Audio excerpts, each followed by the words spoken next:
promote investment in economic activities with low carbon emissions, as well as timely production and dissemination of weather and climatic information to facilitate informed decision-making. Additionally, the Ministry will contribute towards environmental sustainability through the coordination of environmental management activities, including afforestation, reforestation, strengthening climate change adaptation and mitigation programs, enhancing coverage of early warning systems, and environmental conservation. Chairperson, as I present the overview of the 2022 annual budget for my ministry, allow me to thank the Honorable Minister of Finance, Dr. Stumbeko Musukotwane MP, for the budget speech delivered on 29th October 2021 to the National Assembly, anchored on the theme, growth, jobs, and taking development closer to the people. This budget, Chairperson, was prepared amidst a crippling and punishing debt burden left by the previous government, which had a huge appetite to borrow but spend carelessly. A government which procured expensive but low-quality infrastructure such as roads, expensive but expired drugs, to mention a few. Despite the above gloomy picture, the budget presented by the Minister of Finance is well-balanced, well thought out, and will surely turn the country's fortunes around and develop the country. This therefore calls for attitude and mindset change, as well as promotion of innovation in the implementation of priority programs in 2022, so as to make a difference in the lives of this nation. I wish to reiterate the seriousness of the New Dawn government in rebuilding the collapsed economy. This is evidenced by the recent staff level agreement reached by the International Monetary Fund team and the Zambian government on a new arrangement under the extended credit facility for 2022 to 2025 to help restore macroeconomic stability and provide the foundation for an inclusive economic recovery. Chairperson, I wish to inform this House that in 2022, the Ministry proposes expenditure of 807 million kwacha. Out of this allocation, 47 million is for personal emoluments, representing 6% of the total budget, and 769 million is meant for program and project implementation, representing 94% of the total budget. In line with the draft 8th National Development Plan, the Ministry will focus on the implementation of the following programs: green economy and industry policy, climate change mitigation programs, forestry development and management, biosafety and biosecurity programs, environmental protection, management and research, meteorological services, and management and support services. The priority programs for the 2022 financial year will include, among others, the following: forest development and management. To support forest development and management, the Ministry has allocated 303 million to facilitate the provision of forest skills development and forestry management. In promoting a green economy and the issues of climate change, the Ministry has allocated 330 million to support the coordination and implementation of green economy and climate change activities. To support the provision of meteorological and weather services program, the Ministry has allocated 15 million kwacha to facilitate the provision of weather observation infrastructure, focusing research, climatology, and advisory services. To enhance environmental protection and management programs, the Ministry has allocated 149 million to support pollution control, environmental management, and research. To facilitate management and support services, 17 million has been allocated for the Executive Office Management, Human Resource Management and Administration, Financial Management as Auditing and Accounting, Procurement Management, and Policy Coordination, including Planning and Information Management. I wish to assure this august House that implementation of policies and programs in my ministry are anchored on the policy direction outlined by the Republican President, His Excellency Ms. Hakainde Hichilema, in his speech during the official opening of the first session of the National Assembly. As I conclude, Chairperson, I wish to reiterate that my ministry remains resolute in supporting the efforts towards expanding opportunities that transform the lives of communities through the provision of critical life support ecosystem services, including clean air, water, and a resilient biodiversity needed to support food production, animal and human health. I therefore look forward to the members of this House to support the 2022 estimates of expenditure for the Ministry of Green Economy and Environment. Chairperson, I thank you. Thank you. Any further debate? Mr. Tembo. Thank you, Madam Chairperson. Madam Chairperson, I would like to thank the Minister of Green Economy and Environment for the statement. And in reacting to the statement, I just want to say that the ministry is expected to play a very, very important role in ensuring that our environment is protected and also perform other duties. Madam Speaker, the Ministry of Green Economy and Environment, from what is happening around the... Having said that, it is my considered view that even as we protect the environment, let's set our own standards. I'm a proponent of looking at Zambia, our country, our only country, and its problems. Let's not be influenced by foreign forces or what others have done. I say this because a number of things or a number of economic activities will be restricted because the developed world lead to us poverty levels going up. There's also other countries are developed being restricted under the guise of climate change. I think that it's important for the ministry to strike a balance between protecting the environment. We also provide for our people. The minister has made reference to that one of the key roles will be to rebuild a collapsed economy. Madam Chair, I would like, and we need to build upon the solid infrastructure that our colleagues in the UPND found. Kenya with the IMF to ensure that the Zambian interests are taken care of. Clearly, with the rise in the cost of fuel, the cost of electricity, this will go against the wishes or the issue of afforestation that the minister talked about. Because the rise in electricity will actually lead to the rise in the cutting down of trees to charcoal. So we need not to agree to the conditionalities of IMF to remove subsidies, and I must put it on record that I am against the removal of subsidies in electricity and in fuel. And this is informed by the fact that small-scale businesses or micro-businesses, hammer mill owners, barber shops and so forth, they rely on these fuels or that energy to operate. Even as I sit down, I want to appeal to the minister that the starting point is funding to Zambia Environmental Management Authority so that they'll be able to be capacitated to do their job very well. I'm aware that ZEMA has been in existence for years, but it still has some administrative issues. Therefore, I would advocate that funding or support to ZEMA must be increased.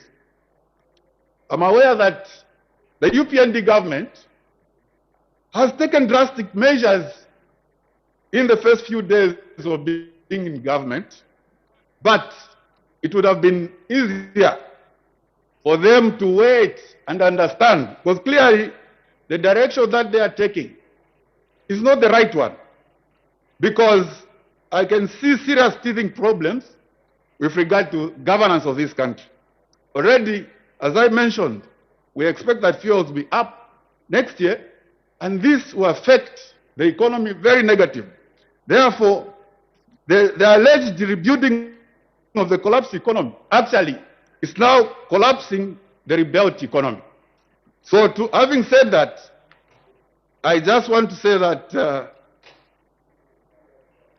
the Ministry of Green Economy and Environment must ensure, and that is my point, ensure that they look at the Zambian question. What is it that Zambia needs? They should not play a role that has been set for them by the international community, because Zambia's problems are unique.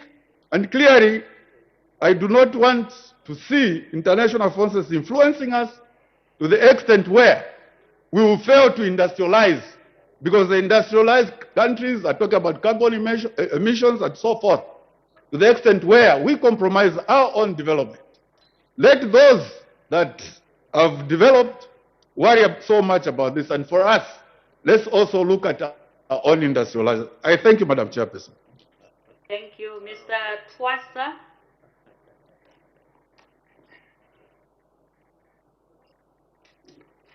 Madam Chairperson, thank you very much for the opportunity to debate Head 53.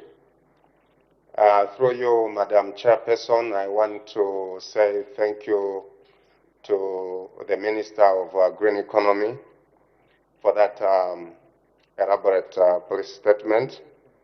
And as I stand here, I want to assure you, Minister, that I totally support your ministry.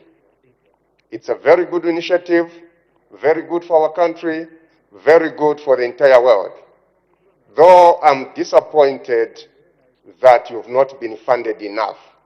Maybe it's because the ministry is still in its infancy, or perhaps it's experimental. But I want to believe that with the support of every Zambian, this ministry will receive a lot of support and will grow.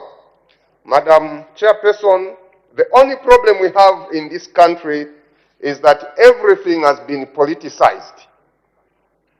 Your Ministry of Green Economy is very important, just like the Ministry of Agriculture is, Ministry of Finance, and any other ministry in this country.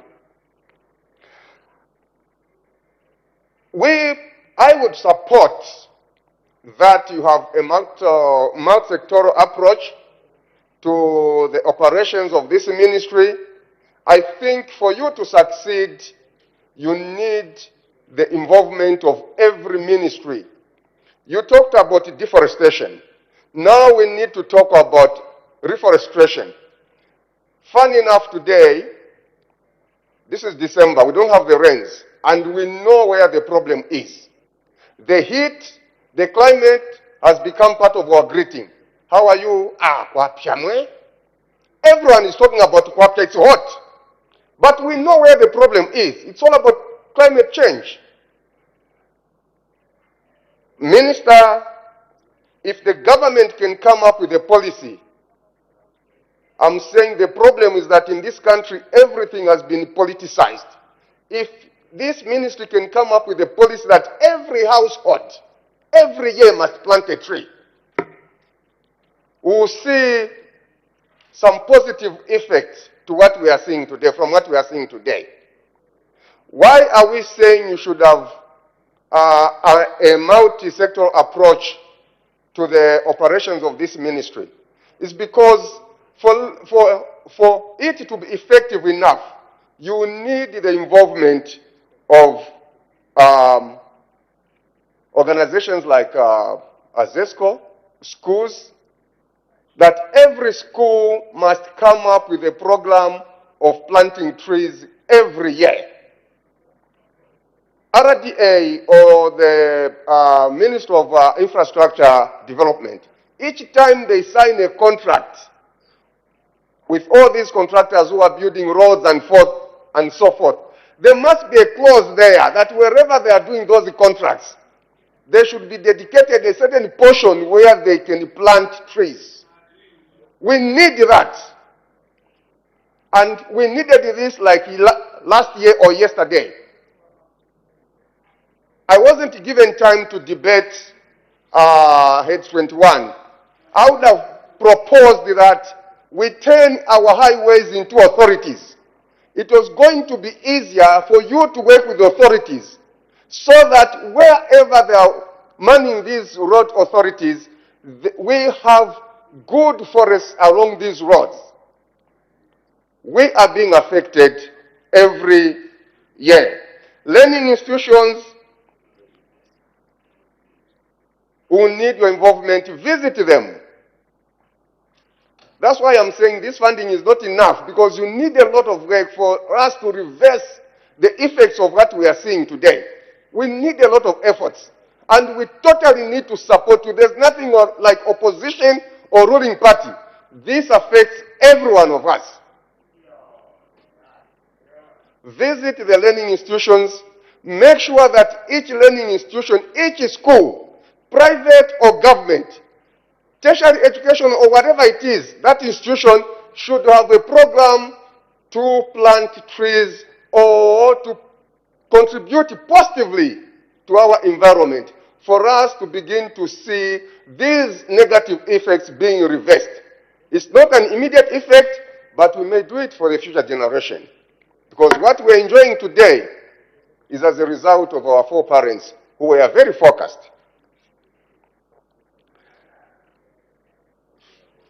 I would also appeal, sir, that you modernize our weather department. We are tired of seeing weather reports every day that are very, I'm looking for a word that will suit everything, that are quite, broad. The weather forecast, there will be some rain and thunderstorm in some places. Which places? Modernize this department. We want them to give us accurate weather reports. It's better. It's also very good for farmers to plan. And it's very good for everyone else. Now we live in a modern world. I want to know if in Kanyama tomorrow there will be a thunderstorm. And if I have a program there, it is up to me to know whether I should be in Kanyama at that time when there will be a thunderstorm or I should avoid.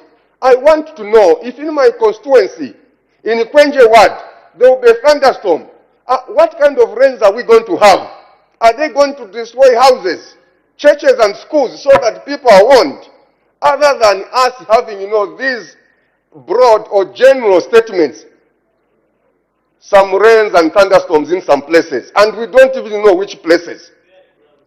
Fairly cloudy, yes. We don't know where. Okay?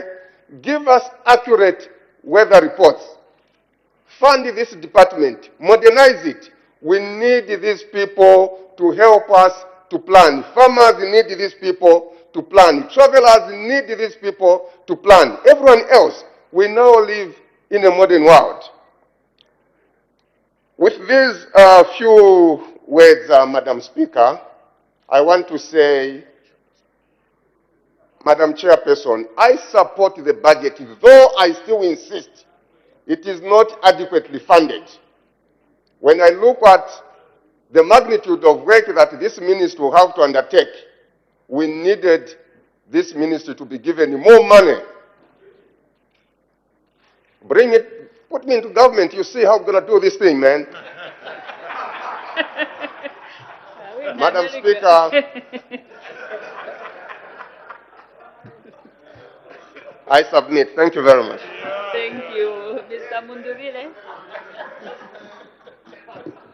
Thank you very much, Madam Speaker, for this opportunity to make some few comments on this very important head. Honorable Minister, your ministry is a very, very important ministry. It's a new ministry, and of course we expect it to have some teething problems, as it were. Now, I want to comment a little about effects of climate change, especially the engagements that we normally have at a global platform. We have to dance a very delicate dance many a time, Honorable Minister. We first of all must appreciate our situation as a country. being a poor country, it must be understood that our people predominantly rely on forests for their medicines, forests for their energy, forests for their construction, and everything else.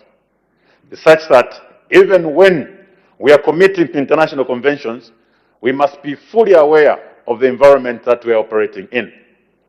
It is also true that most of the developed countries, sometimes we have seen that even participation at these conferences, sometimes they're actually absent. These are countries that have caused a lot of harm to the environment due to industrialization. Now, we are a growing economy.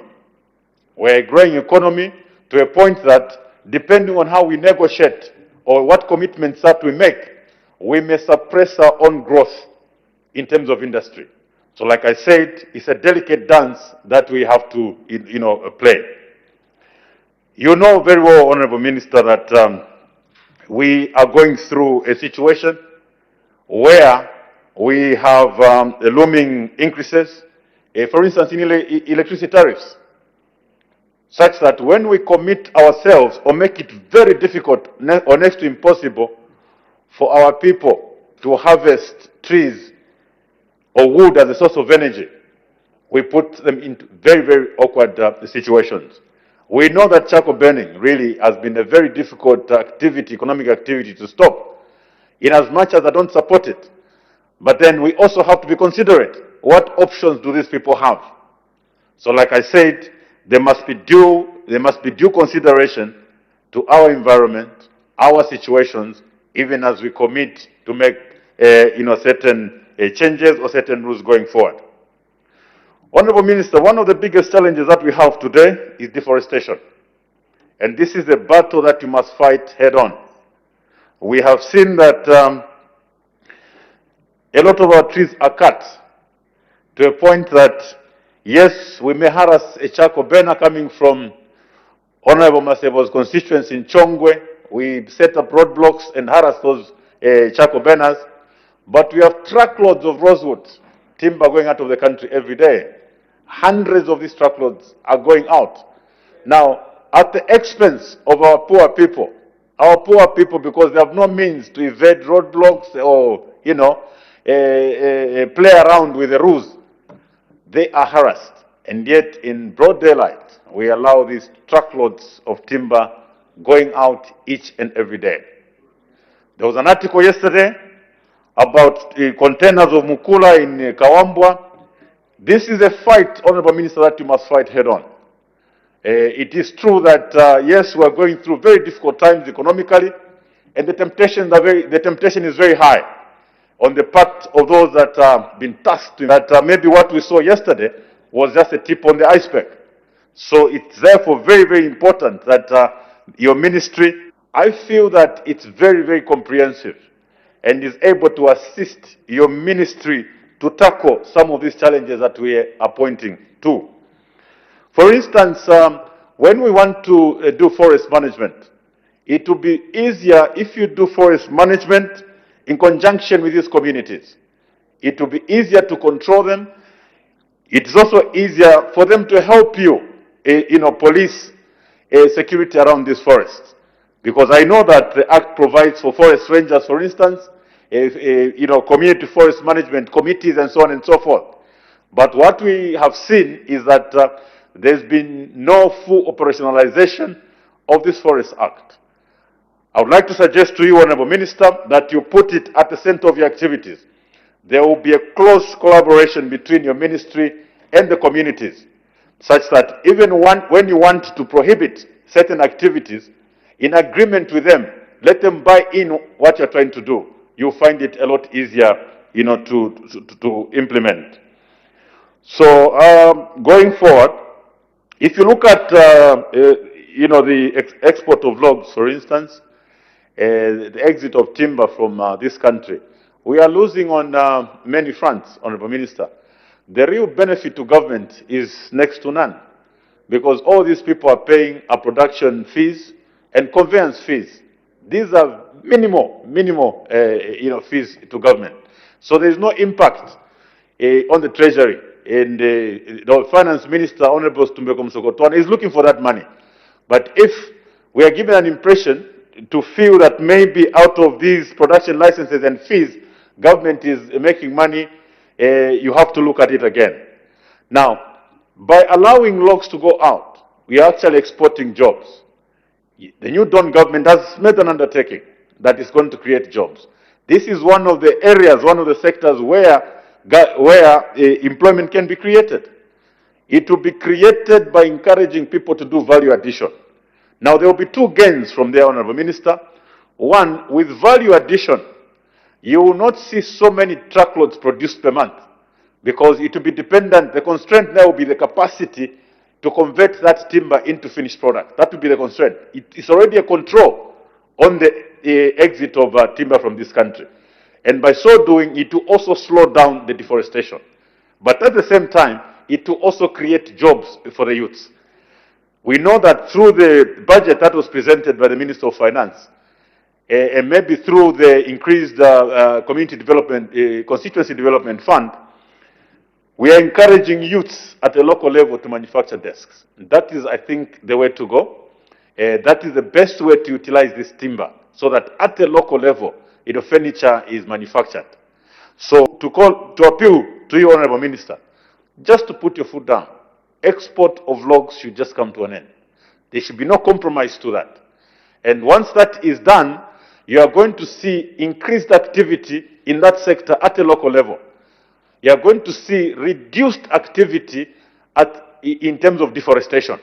Because they will, an average factory, for instance, may not be able to consume even up to 2 truckloads a month. But if you allow logs to go, you can have 100 containers leaving each one of our borders each and every day. So in terms of deforestation, this has a very, very big impact. I'm sure, Minister, you've driven on the Mongu-Kaoma Road. You would be saddened to see how many trucks are leaving that region, for export. So I just want to re-emphasize that there's a better way of using our wood, a way that would increase or indeed create employment, but at the same time reduce deforestation going forward. With those few remarks, Honorable Minister and Madam Chairperson, I wish to thank you.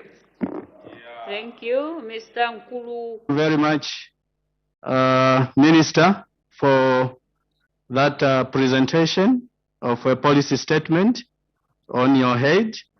I just wanted to share just a few things as I support your budget, Minister.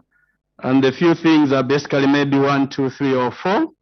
The first, Minister, I would like to also encourage you that maybe this is concept of the green economy should be targeted at also incorporating the private sector, consumer and non-consumer goods.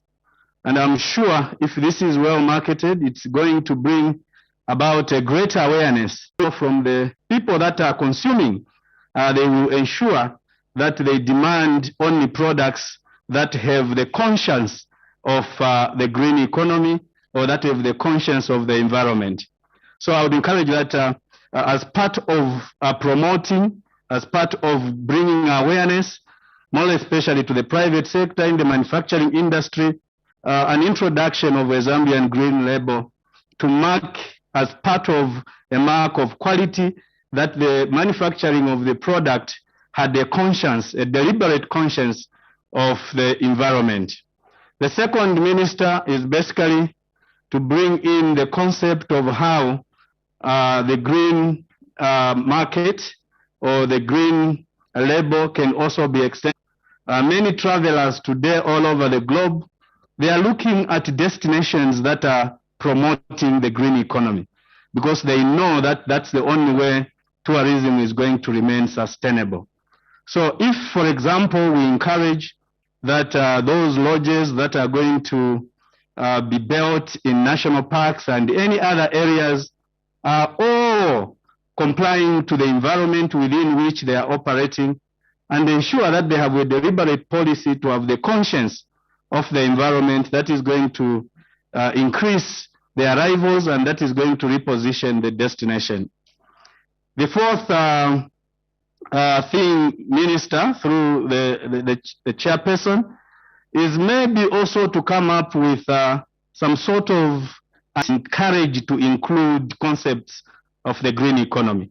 And so maybe a deliberate policy to award those or celebrate those in any way, maybe at the end of the year or any other day, or the day you celebrate the global green environment. Also, you have activities in the country that try to ensure and recognized. That way, it is going to encourage them to go further, and it is going to encourage them to actually do more in line with saving the environment. Lastly, maybe, Minister, is that there is a lot of rumor that there is a lot of hidden mukula, which is lying idle in many of the people that thought they could export it there after elections.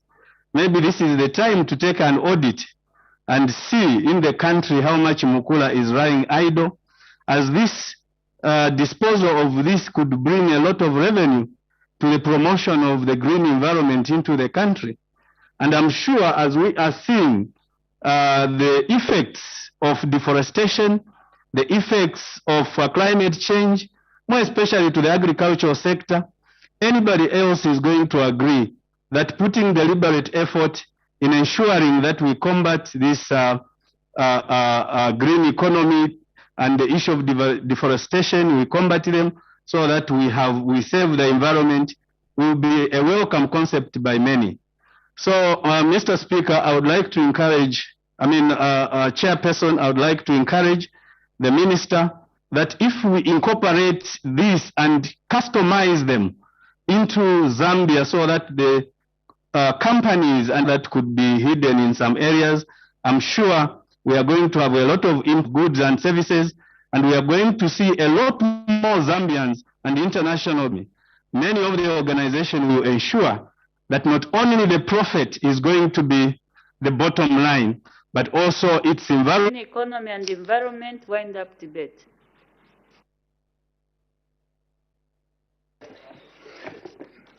Here, we must own the issues of climate change. There's a general debate floods we're experiencing. It has nothing to do with the Western world. It has everything to do with Zambia. Indeed, the developmental agenda is still the same. We just want to ensure that we take it on the green path. This is because in our quest to develop, we use the natural resources. In our quest to develop, the use of natural resources is in dire straits. I hear arguments that the economy is okay. If the economy was okay, we would not be having problems in servicing our debt. We are the first country to have defaulted on debt. We are a country which gets revenues from local sources, but pays out more than 70%. Is expected to play a very important part here, that would develop our own agenda, obviously taken into account the various international agreements like the Paris Agreement, the Tokyo Agreement, and indeed other international agreements, because the environment knows no boundaries. We live in one global community of economic decline. Remember that the IMF is coming to ensure that it gives support to the various data 10-year period. What more can you ask for?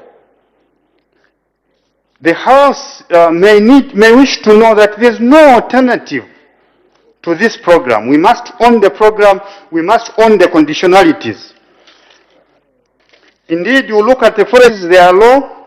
We're also looking at empowering, even as we stop deforestation, how do we empower people? It's a reason why the Minister of Agriculture is looking at enhanced FISIP.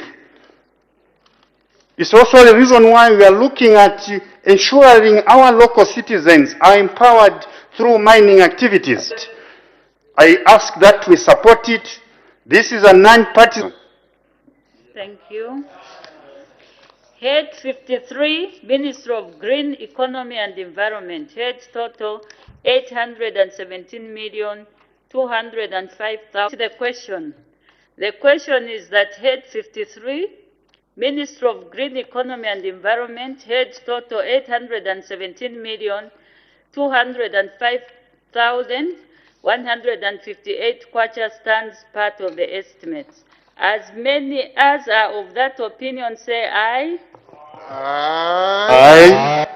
All the contrary say no. The ayes have it. The question is resolved in the affirmative.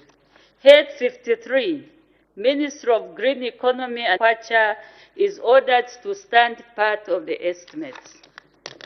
We now move to Head 37. Where is the paper?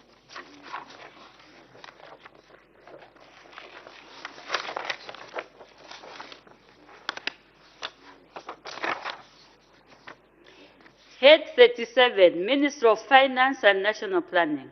The Honorable Minister of Finance and National Planning Policy Statement.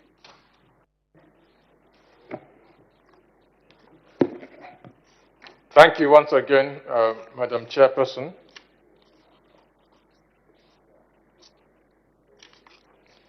Madam Chairperson, I'm most grateful. The House may wish to recall that my ministry was created in September 2021 following the pronouncement by the President of the Republic. The broad mandate of the Minister of Finance and National Planning is national development planning, economic and financial management in order to foster of 2021. Chairperson, before I outline the key objectives of the ministry and which programs will be implemented in 2022, I would like to briefly comment on the performance of the ministry during the current fiscal year. Chairperson, during the fiscal year 2022-2021, the ministry's approved budget was 4.1 billion and the supplementary budget of 1.8 billion was granted. The total budget for the year under review came therefore to 5.9 billion, of which 3.9 was funded by the end of November 2021, representing 66.5% of the approved amount. The 3.9 billion release has been spent on key programs during the 2021 fiscal year. The following were the programs: A, economic management; B, fiscal management; C, public financial management; D, internal audit and risk management; and E, procurement and stores management. While recognizing the challenges and limitations in effectiveness, the implementation of the mentioned programs above were aimed at supporting economic growth and promoting better public financial management and accountability. The programs were also aimed at enhancing coordination of development programs around the country. In order to improve domestic revenue mobilization and service delivery, the government, through the ministry, continued with the implementation of the Government Service Bus GSB payment gateway due to ghost workers. Further, to strengthen payroll control, training was undertaken on the revised payroll workflows and responsibilities to address identified weaknesses, such as lack of segregation of duties. Through the former Minister of National Development and Planning, socio-economic planning, monitoring and evaluation programs were also undertaken. Chairperson, looking ahead to 2022, the ministry, in collaboration with other wings of government, will implement and coordinate policy measures to help manage the economy effectively. Allow me now to present the defining features and specifics of the Ministry of Finance and National Planning. Total budget allocation to the Ministry of Finance for the fiscal year 2022 is 6.4 billion. The House may wish to note that over 70% of this budget is provided to cater for cross-cutting government-wide expenditures, as I will outline. From the total allocation of 6.4 billion, 2.3 billion, or 36%, has been allocated to cater for government's share of statutory obligations for all civil servants, which is centrally budgeted for under the ministry. Other notable allocations under the program covers the employee funeral scheme, national health, among others. Contribution covering 1.74 billion towards the pensions fund financing gap, or 24%, has been put aside for transfers to grant-aided institutions, including Zambian Revenue Authority and the Financial Intelligence Center, which have been allocated 1.3 billion and 40 million, respectively.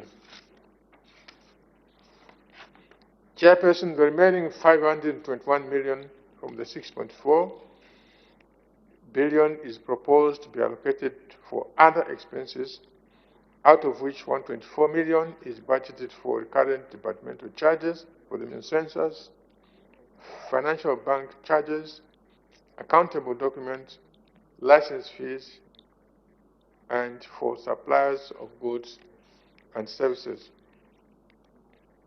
Specific programs under Head 37, Chairperson, allow me to mention specific programs that will be implemented under Head 37, and the following have been prioritized. 1, economic management. 2, fiscal management. 3, financial management. 4, internal audit and support services. Under the economic management program, the core objectives to work collaboratively. This will spearhead the enhancement of finance management coordination committee. National Monitoring and Evaluation Program will focus on fully operationalizing the government-wide monitoring and evaluation system. Under Management and Support Services Program, this will be effective coordination, strategic planning, ministerial budgeting, and other important support services. In conclusion, Madam Chairperson, I wish to emphasize that the thrust of the ministry will be to effectively deliver on our mandates through the implementation of the aforementioned program. Madam Speaker, the ministry will further pursue effective implementation of public management processes in order to optimize the utilization of public resources, while at the same time maximizing domestic resource mobilization. This will be achieved by increasing the use of electronic platforms in the collection of both taxes and non-tax revenues. Madam Chairperson, I seek the support of the House, and I thank you. Thank you. Any further debate?